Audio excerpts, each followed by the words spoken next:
Is the camera high so clear, or do we need to make it short? It's fine. I'd like to say good evening to everyone. Good evening.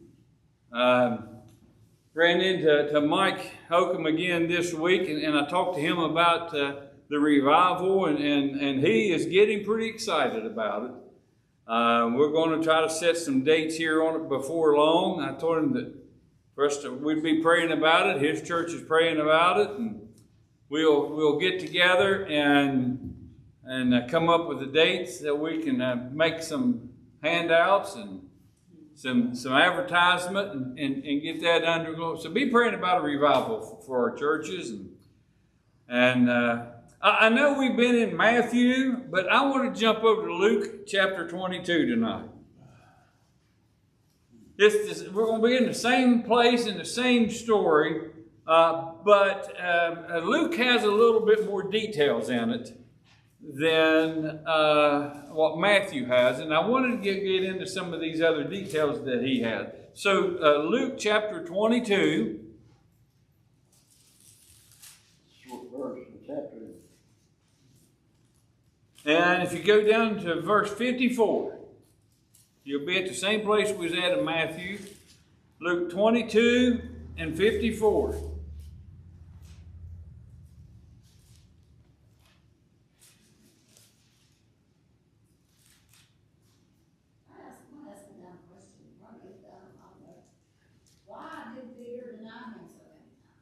Well, we're going to get into that right now. That's where we're at in this story. That's where we're at in the story. And it says here that then took they him, which is Jesus, and led him and brought him to the high priest's house. Now that's Caiaphas, was the high priest. That's what is mentioned over in Matthew, but here it doesn't mention his name, but it's Caiaphas is the high priest. Now the high priest is what they would elect a high priest out of their midst. A lot of politicking, I guess you would say, went on to electing the high priest. So here we have, and Peter said he followed afar off. Now, when they took it to the high priest's house was the same house every time. Whoever the high priest was moved into this certain house. And it had a really big courtyard in it, and that is where they would meet, would be in that courtyard. So they said, and Peter followed afar off. And it says, when they had kindled a fire in the midst of the hall, and were set down together, Peter sat down among them. But a certain maid beheld him as he sat by the fire, and said earnestly, and earnestly looked upon him, and said, this man was also with him. Now, last week we talked about how Jesus told Peter that he would deny him 3 times before the cock crowed. So we're getting to that part of the story here. Peter is following him afar off, and they had gathered together. Of course, this happened in the springtime, still cold, so they had a fire going, and so they were gathered around the fire. And when one of them noticed Peter, they pointed him out, said, he's one of them. And he denied him, saying, woman, I know him not. This, of course, is the first of the 3 times. And let's just get through all 3 of these. And he said, after a little while, another saw him and said, thou art also with him. And Peter said, man, I am not. And about the space of 1 hour after, another confidently affirming, saying, of a truth, this fellow also was with him, for he is a Galilean. And Peter said, man, I know not what thou sayest. And immediately while he spoke, the cock crew. And the Lord turned and looked at Peter. And Peter remembered the words of the Lord, how he said unto him, before the cock crow thou shalt deny me thrice. And Peter went out and wept bitterly. Now, This one states that he did it 3 times, as the other Gospels, but the 3rd time, one of them says that he even said it with cursing. Now, probably a lot of people has different thoughts of why he did this, but in my thinking, Peter had just watched the person that he knew that could do anything. Peter walked on the water with him. Peter was there when he healed all of these people. Peter was given temporary power to even go out and cast out devils in his name.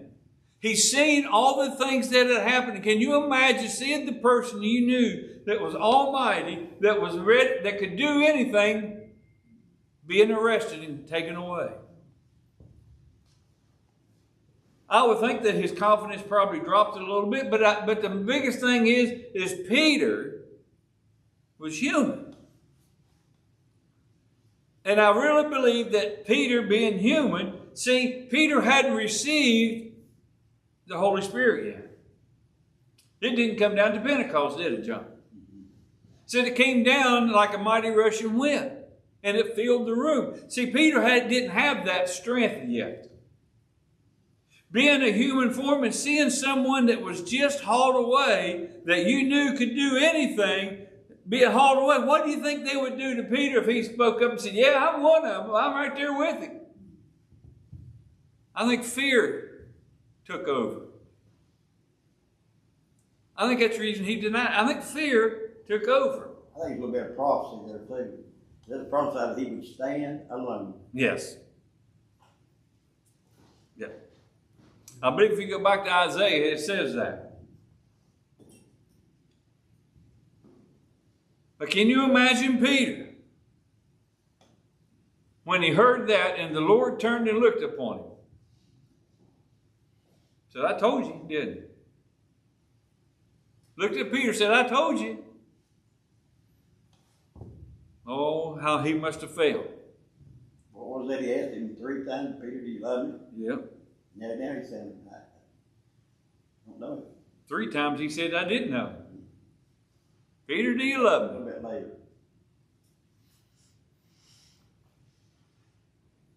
It says, and the men that held Jesus mocked him and smote him. They beat him. They slapped him. They hit him. And when they had blindfolded him, they struck him on the face. And asked him, saying, prophecy, who is it that smote thee?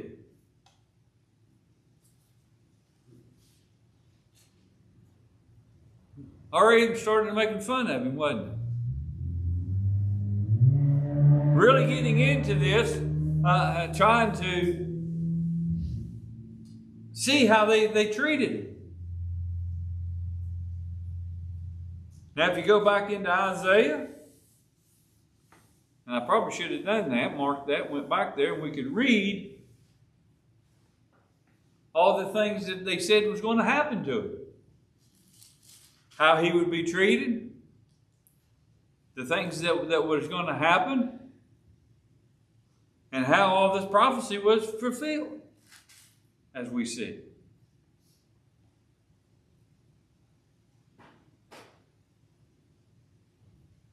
And many other things, blasphemingly spake they against him. Blasphemy is blasphemy against God. That's false. Falsely against God. Falsely. I forgot that part. See, that's what they were accusing Jesus of, that he was speaking falsely. They were saying that he was making things up and that he was... But now, see what they're doing to him. Because it says, and as soon as it was day, the elders of the people and the chief priests and the scribes came together and led him into the council, saying, art thou the Christ? Tell us. And he said unto them, if I tell ye, will not believe. So the morning come along, it was daylight, and the people came together, or these priests did, the scribes, these supposed to be the religious leaders of the time. They come together, and they said unto him, ask him plainly, tell us, are you the Christ? Are you the one? And what did Jesus tell them? Well, I told you wouldn't believe anyway, would you? See, they didn't make up their mind.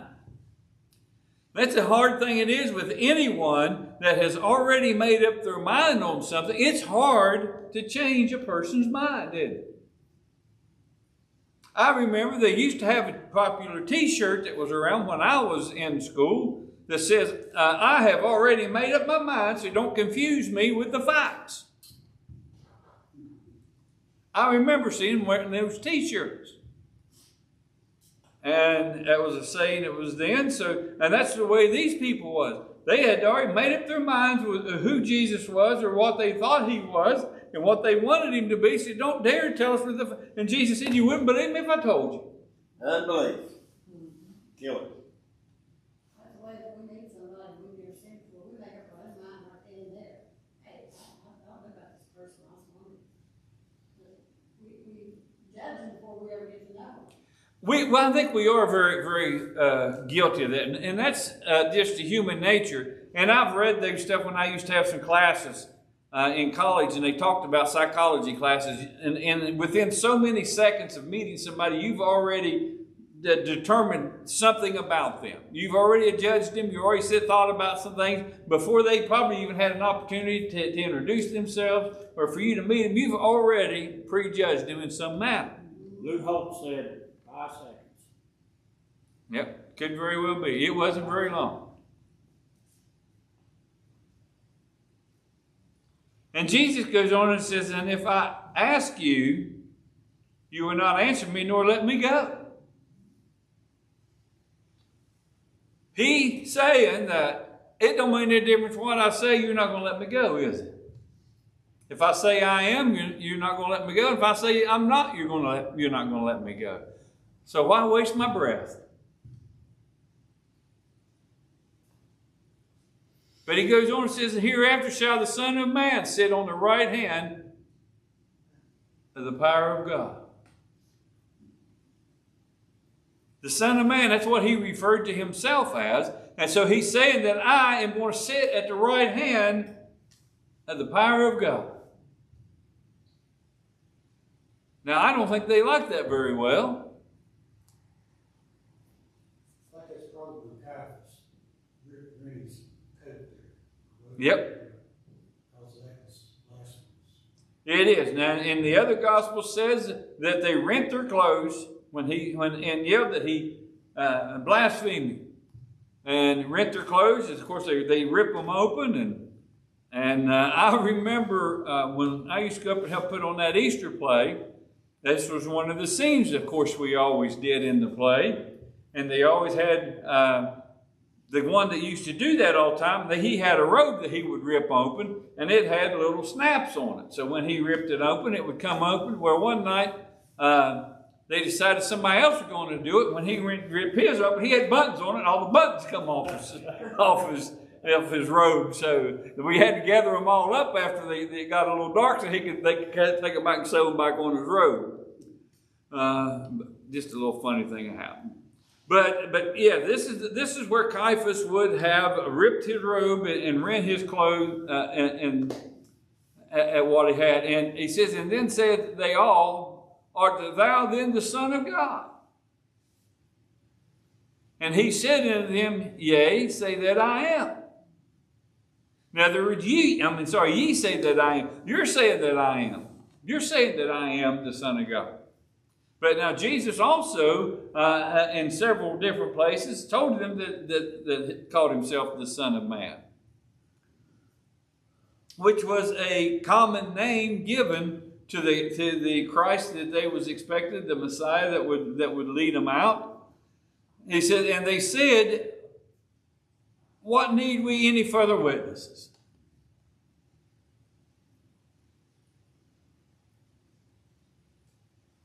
So here they're saying that he's already done it. Now, in another part of another one of the Gospels, it was stated that two witnesses come forward, and it said that he could tear the temple down and build it back in 3 days. I think he did refer to that, didn't Yes, he did. Jesus did say that.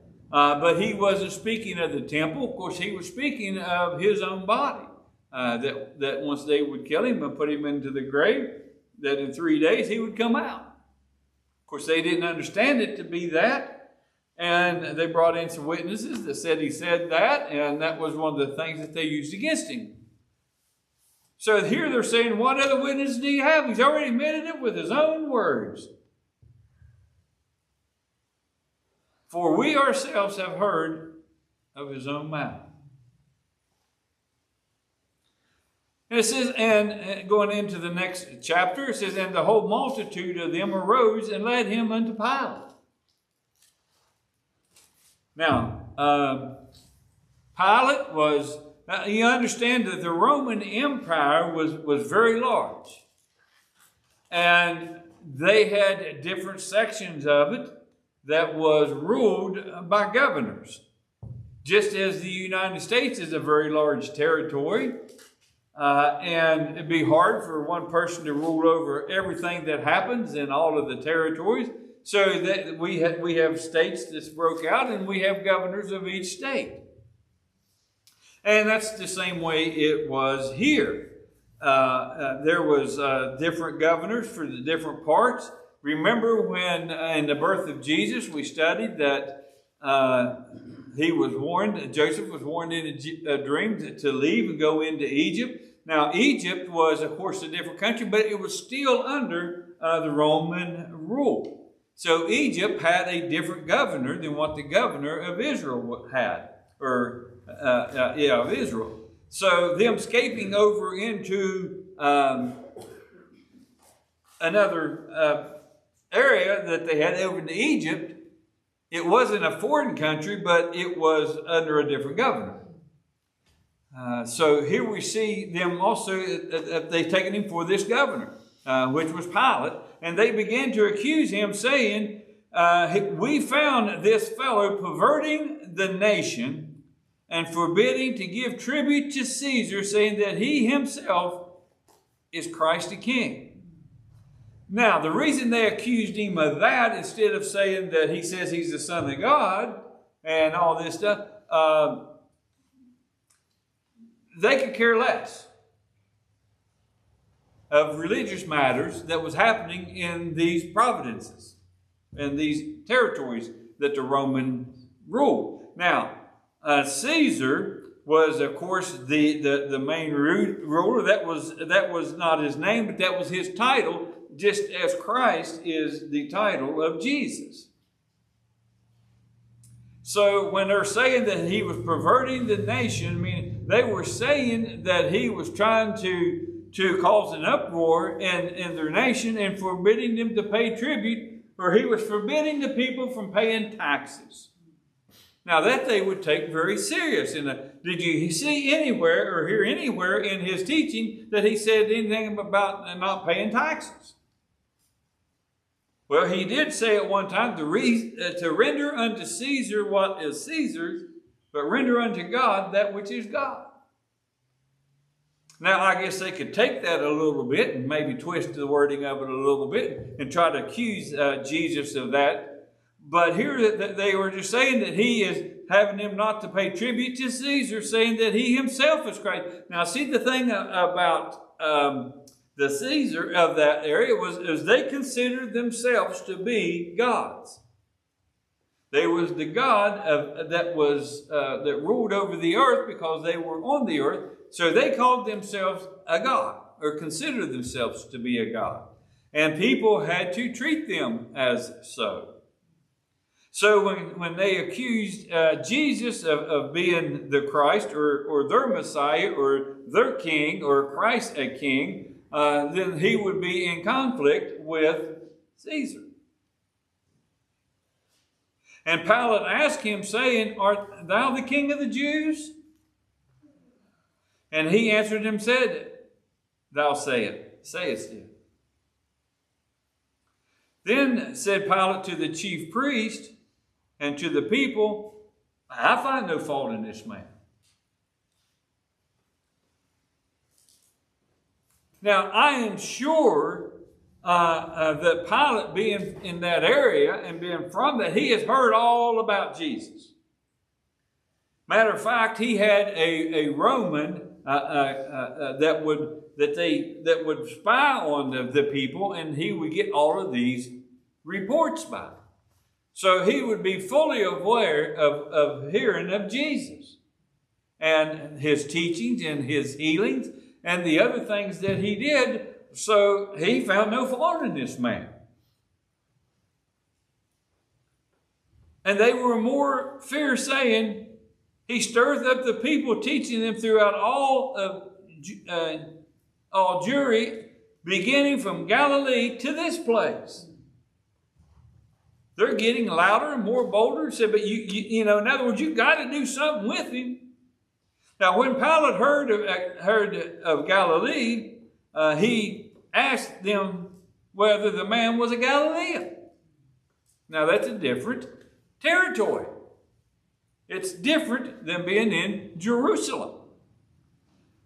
Just as they would have had governors over the areas, they would have had people that would rule over the smaller areas under that governor. So, and when Pilate heard of Galilee, he asked if this man was a Galilean. As soon as he knew that he belonged unto Herod then, he was under Herod's area. It was him that he had, so he sent him to Herod. See, that would say, well, Pilate was saying, well, he's not from my area, send him over to Herod's area. He's from there. So he sent him to Herod, who himself was also at Jerusalem at this time. Now, why was they all at Jerusalem at this time? It was the feast of the Passover. It was the time that a lot of Jewish people would be coming together and following into this city for this great festival they had. The streets would be over. There'll be more soldiers there than usual. They probably brought their own soldiers from here. Herod probably brought some of his with him, and they would be working together to control the streets in a mob in case something broke out. So Herod would have been there. It would have been the big festival of the time. And when Herod saw Jesus, he was exceedingly glad, for he was desirous to see of him of a long season, because he had heard many things of him and hoped to have seen some miracle done by him. So Herod, he wasn't even over Jerusalem, but of the other, Galilee, he had heard of Jesus through all the things that was going on.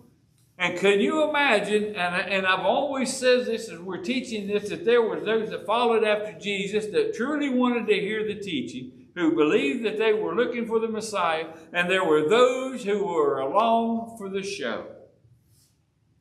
Well, that was who Herod was. He heard of the things that was done, and he wanted to go to see the show and to see him perform some kind of a miracle. Now, do you think that if he would have performed a miracle in front of Herod, it would have helped his case any at all? No. Herod wouldn't have believed in God. He believed in Caesar as God. So it wouldn't have made any difference what he done.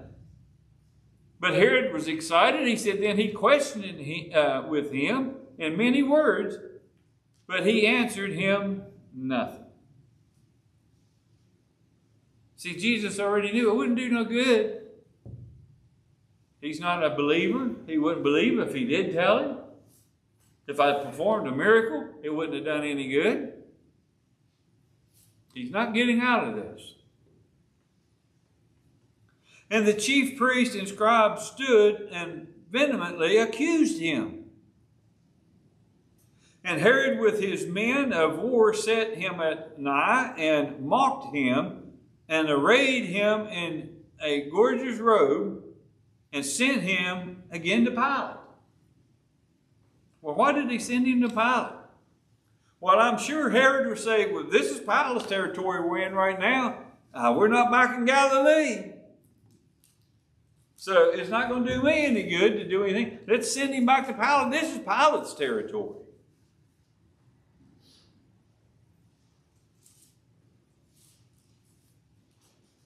And the same day Pilate and Herod were made friends together, for before they were at enemy between them.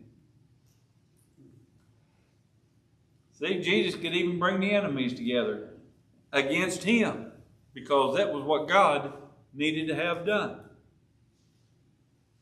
And Pilate, when he had called together the chief priests and the rulers and the people, said unto him, as one that perverted, and said unto them, ye have brought this man unto me as one that perverted the people. Right? One that was misleading the people, telling them not to pay taxes. Perverting the people. And behold, I, having examined him before you, have found no fault in this man. Touching those things thereof you accuse him.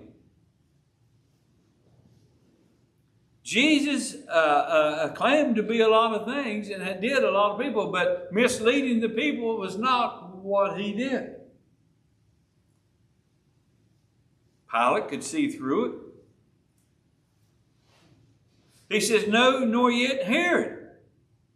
For I sent you to him, and lo, nothing worthy of death is done unto him. Now you've done sent him to the two leaders of Rome that represented Rome in that area, and they had no fault with him. They didn't see any reason to put him to death.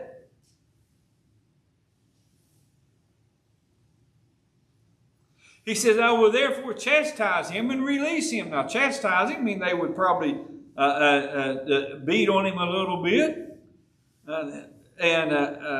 because they found nothing wrong with him of a political offense.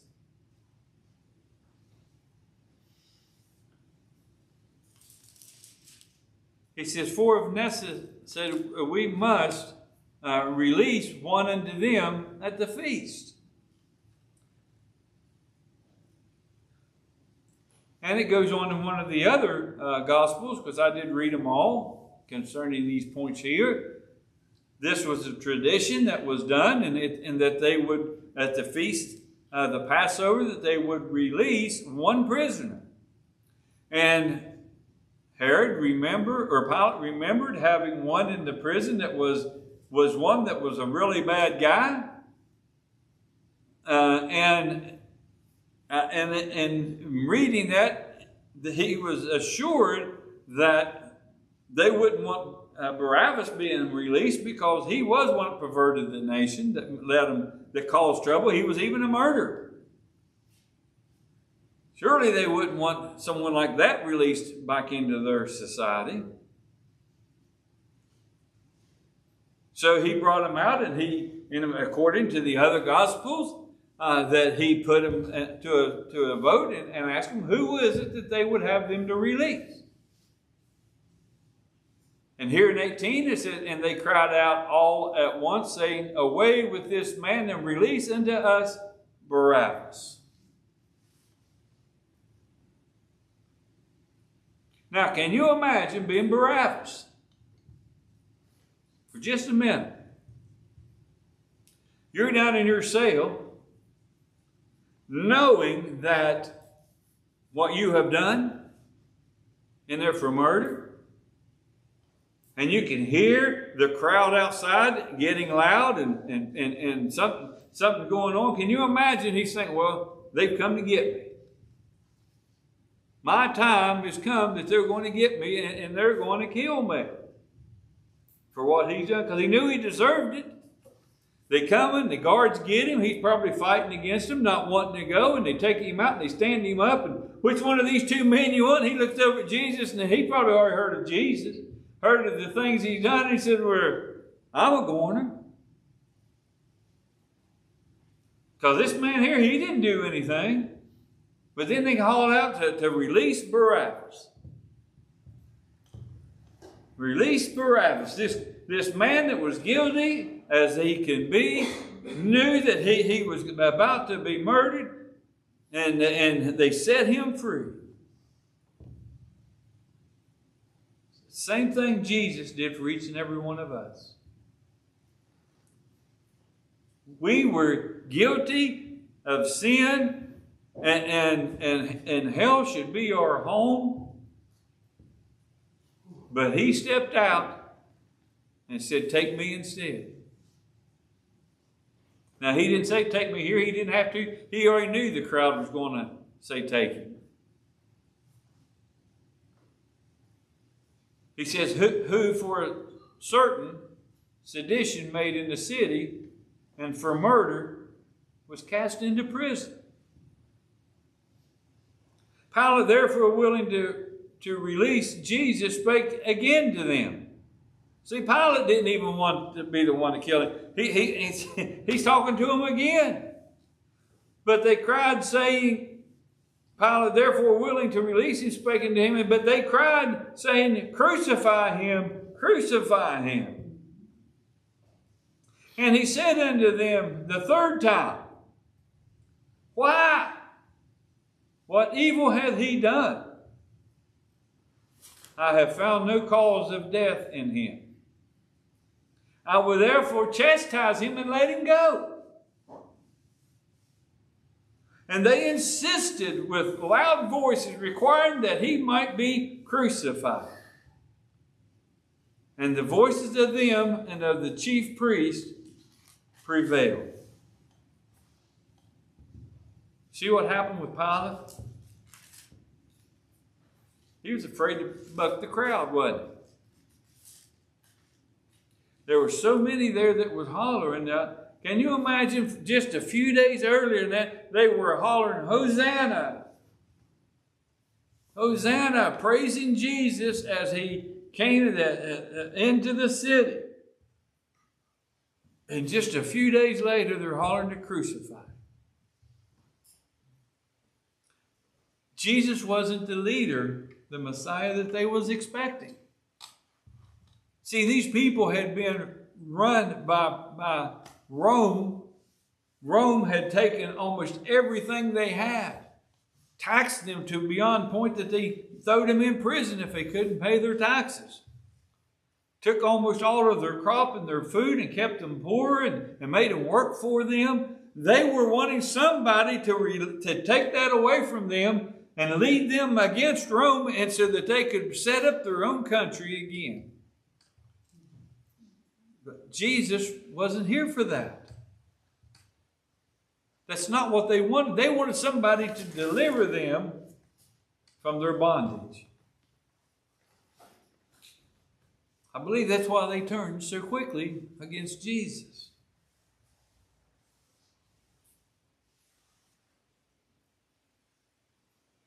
Why? What evil had he done? And they insisted with loud voices, requiring that he might be crucified. And Pilate gave sentence that he should be as they required. And he released unto them him that for sedition and murder, Barabbas, was cast into prison, whom they had desired, but he delivered Jesus to their will. I believe I'm going to stop there tonight. There's a lot of details in here in Luke. We may continue in Luke and read some of the other Gospels that tells of the things they have, and you can see a little different. But folks, anytime someone tells the same story of something that happens, they're going to see it from a little bit different viewpoint. and may say and write different things is the reason why you have a little different. And also remember when we started Matthew way back in the summer, you remember all 4 of the Gospels was written to a different audience. One was written for the Jewish people. One was written for the Gentiles. One was written to the early church. And Luke here was writing in defense of Jesus and of Christianity before the courts. So all of them was written to a different audience, so they would bring out different details to support what it is who they were writing to. So as you read through the Gospels, always remember that people like to say that there's inconsistencies in them, so because they're saying different things. But remember, they're written for different audiences and from different people's viewpoints, so they're going to see things different. So, all right, does anyone have anything else tonight?